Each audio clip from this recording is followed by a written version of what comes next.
Oh boy. I've been looking for this one for a couple days now. Yeah, I was gonna. Yeah, I was planning to have a review of the movie up on Monday, but, I haven't been able to find it anywhere. But, I looked for a couple days and I finally found one that I could watch, a copy of it that I could watch. And oh boy, I finally got to see this movie. Okay, so yeah, this is an Italian movie called Il nano e la strega. Sorry if that accent's a little offensive, but that's probably the least offensive thing you can expect from coming from this movie. Um, so yeah, it translates to the Dwarf and the Witch, but it was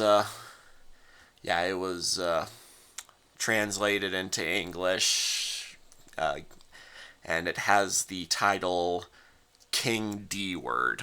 I'm not going to say the word because even though the word can be used in, other ways, it can be used as a regular name, like a shortened name for Richard. Yeah, I'm not going to say it due to the obvious reason why they gave this character that name. You know, the game. The movie is filled with a lot of, or basically all of the characters in the movie have names that are like innuendos and yeah. So since the name of the main character is being used in that way, I am not going, or it's yeah. Since it's being used for a movie of this nature, I am not going to say the name. So yeah, I guess that means I'm going to censor the title of this video, which I guess may come off as kind of hypocritical of me. I mean, I just recently uploaded a review of Fantastic Planet, and I used a certain poster image, and I didn't censor Tiva's nipples. But the reason why I didn't do that is because it kind of felt, yeah, honestly, it kind of felt like it just felt wrong, because, like, you know, I don't think I don't think that was being used for, like, any sexual purposes. I mean, Fantastic Planet is kind of a naughty movie, but still, I just felt like censoring Tiva like that would have been, you know, it kind of felt like I was, like, censoring art in a way, and, it just felt wrong. Also, it kind of just calls attention to them in a bad way. Yeah, you get the point. But since the name of this movie is being used in that way, yeah, yeah, I think intention is everything when it comes to what you should and should not censor. Yeah, not that YouTube gives a crap about that. So yeah, if this video gets demonetized or whatever filthy tricks they have up their Kappa sleeves. Yeah. Yeah, anyway. Yeah, so the story is. By the way, this is an X rated movie. Duh. So, yeah. So the story is um, we got a king named Charles the Impotent. Um, and he's like, yeah, he has trouble keeping his libido up, and uh, how can I talk about this plot without, it not going past my usual PG standards? I mean, I'm already pushing it whenever I review any X-rated movie at all. Um,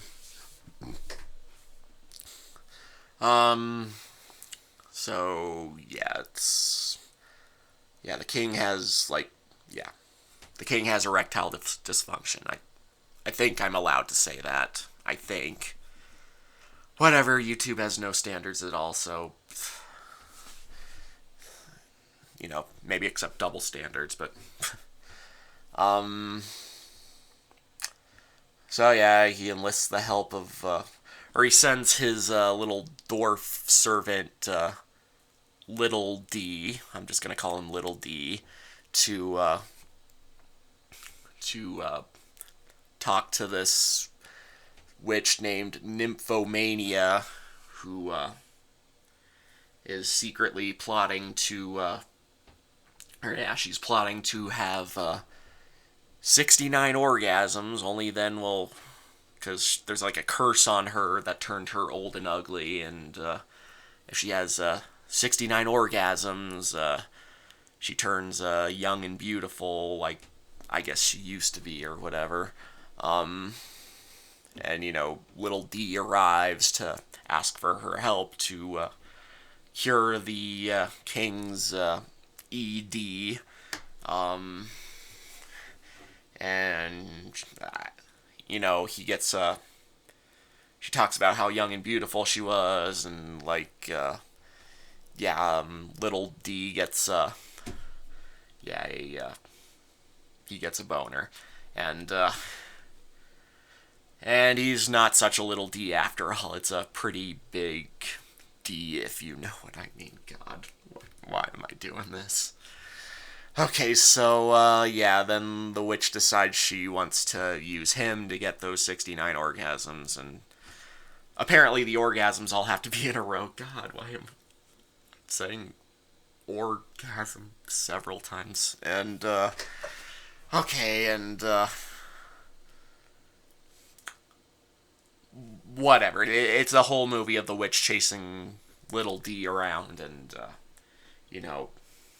basically assaulting him. And he also gets assaulted by a bunch of other characters, mostly unattractive women and even a couple men. And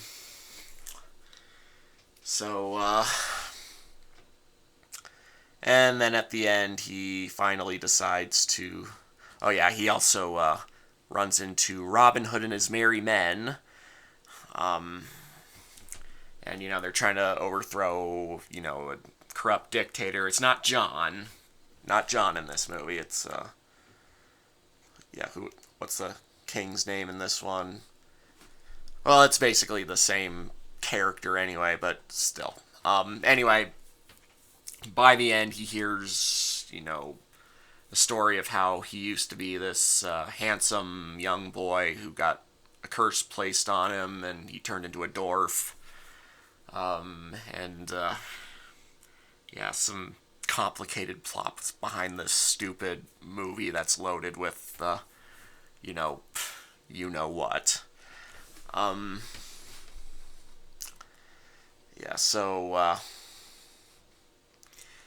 Yeah, he hears that he's got to have 69 orgasms with the witch, so, he finally gives in, and he, we see this pretty drawn out scene. I mean, if he's got to get 69 orgasms, obviously,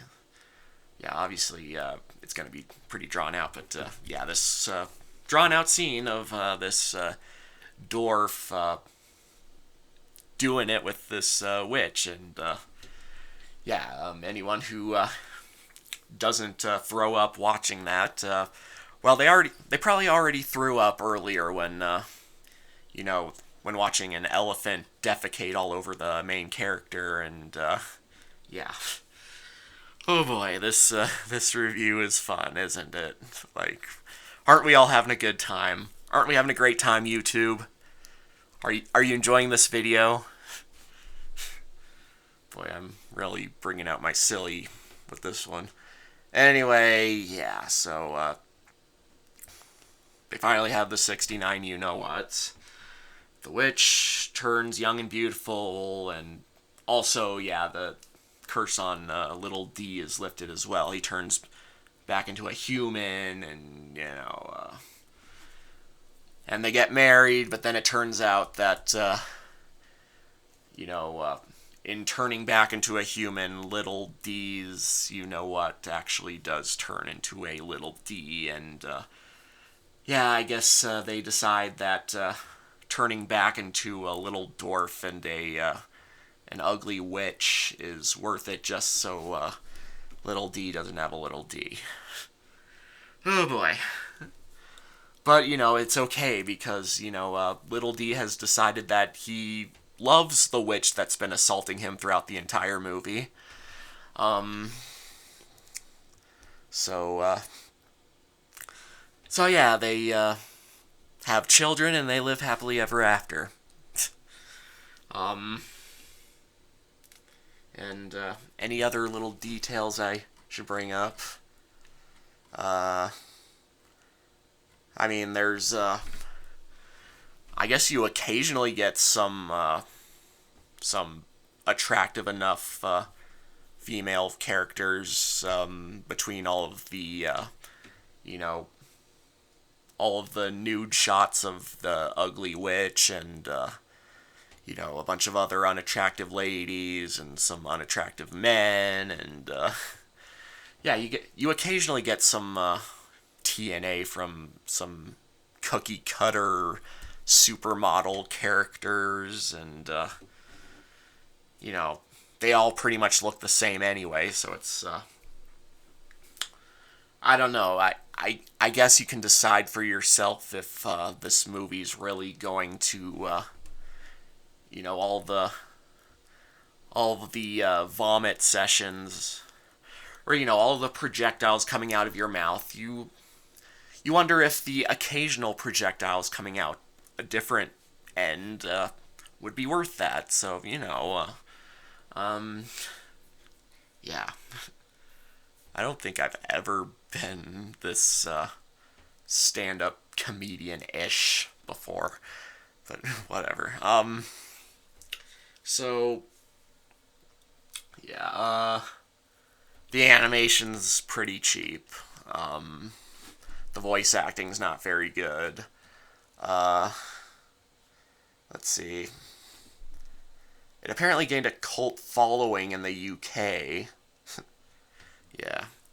I guess the main thing to get out of this movie is its comedy, and the comedy's not great by any means, but maybe there will be some goofy laughs here and there if shock humor is your thing. Yeah, I mean, I'd say there'd have to be something I get out of it by the time we get to elephant defecating all over, you know. um, but yeah, it's. I mean, one thing I will give this movie that, as I watched like the first half hour or so, I actually didn't mind it too much because like. Comparing it with like the other X-rated movies I've reviewed so far, all of them are like covering this erotic stuff with like, this avant-garde imagery. So it's pretending like it's something more than like a pornographic flick. This one's not trying to be anything more than a pornographic flick, so that's something I kind of respect it for. Ralph Bakshi, Osamu Tezuka, and whoever did Belladonna of Sadness. Yeah, they had a vision, but that kind of hurt the movies as much as it helped them because I don't know. It just felt like the movies didn't need to be like that. Well, I'm saying this as somebody who's like, who doesn't care about this X-rated stuff anyway. I'm biased, and I'd say objectively, at least, I'd say objectively, at least the Ralph Bakshi movies I've seen so far are better than this movie. I mean, yeah, there's definitely a lot more artistic integrity out of all the other X-rated movies I've seen so far. So yeah, this one's very cheap compared to those, but I don't know. I kind of feel like if you're going to make an X-rated movie, why try to do much more?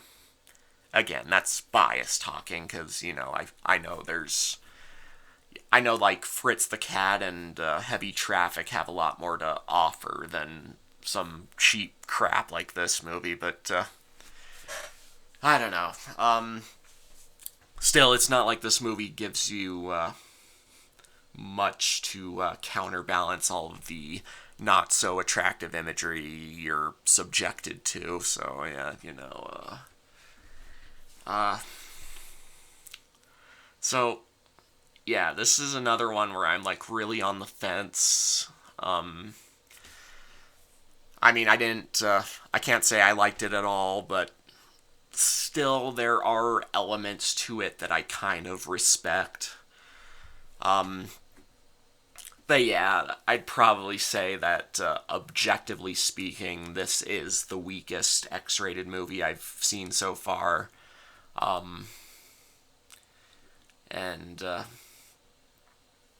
I mean, if I'm to choose any X-rated movies that I've covered so far and watch them again, yeah, this probably is the last one of the bunch that I'd want to see again. So yeah, I guess that does say something there. So I guess in the end, I give this a 4 out of 10. And like I said, you can decide for yourself if it's worth watching. Like, if it's worth watching excessive scenes of this naked old witch raping this dwarf over and over again just to see the occasional TNA from cookie cutter supermodel characters that all essentially look the same. But yeah, otherwise there's probably better material to get that kind of satisfaction. But I don't know, maybe you like, yeah, maybe you like naked witches. So I'm not judging. Um, yeah, and maybe you like elephant poop as well. So yeah.